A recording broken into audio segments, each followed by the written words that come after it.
নয়াদিল্লি ইসলামাবাদ সম্পর্কে আবহ যদিও সাম্প্রতিককালে একেবারে অনুকূল নয়, তবুও মানবিক দৃষ্টিকোণ থেকে ভারত ও ফের পাকিস্তানকে আগাম সতর্ক করল সম্ভাব্য বন্যা পরিস্থিতি নিয়ে।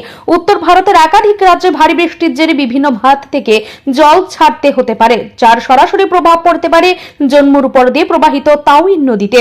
তাউই নদী হলো চন্দ্রভাগার উপনদী, আর চন্দ্রভাগা আবার প্রবাহিত হয়ে সীমান্ত অতিক্রম করে পাকিস্তানে প্রবেশ করে।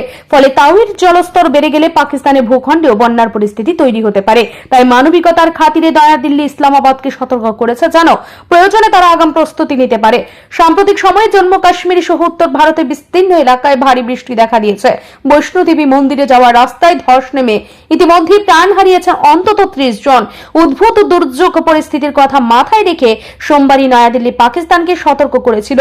মঙ্গলবার এবং বুধবারও পরপর বার্তা পাঠানো হয় ইসলামাবাদে, জানানো হয় তাউই নদীতে প্রবল প্লাবনের সম্ভাবনা রয়েছে। সিন্ধু জল চুক্তি অনুযায়ী দুই দেশের মধ্যে জল সংক্রান্ত এই ধরনের সতর্ক বার্তা আদান প্রদানের দায়িত্ব সিন্ধু জল কমিশনারদের হলেও পহেলগাঁওয়ে জঙ্গি হামলার পর ভারত সরকার এক গুচ্ছ কূটনৈতিক পদক্ষেপ নেয় এবং কার্যত চুক্তি স্থগিত রাখে। তবুও প্রাণহানি এড়াতে মানবিকতার খাতিরে ভারত নিজের অবস্থান স্পষ্ট করছে।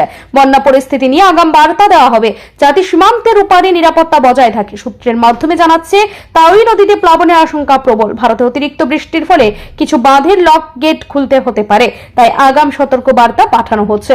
আন্তর্জাতিক সম্পর্কে টানাপোড়েনের মাঝেও মানবিকতা ও দুর্যোগ মোকাবেলায় সতর্কতার এই উদ্যোগ এক বিশেষ দৃষ্টান্ত হয়ে থাকলো। ব্যুরো রিপোর্ট, ঋদ্ধি নেটওয়ার্ক।